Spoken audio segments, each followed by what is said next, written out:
The World Health Organization urgently appealed to countries to prevent, detect, and respond to cases of substandard and fake medicine.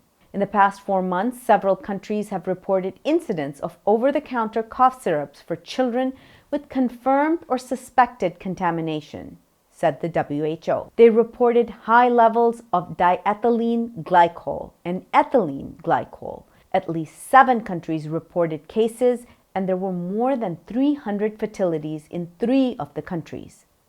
The WHO said most fatalities are toddlers less than 5 years old. The contaminants are toxic chemicals used as industrial solvents and antifreeze agents that can be fatal.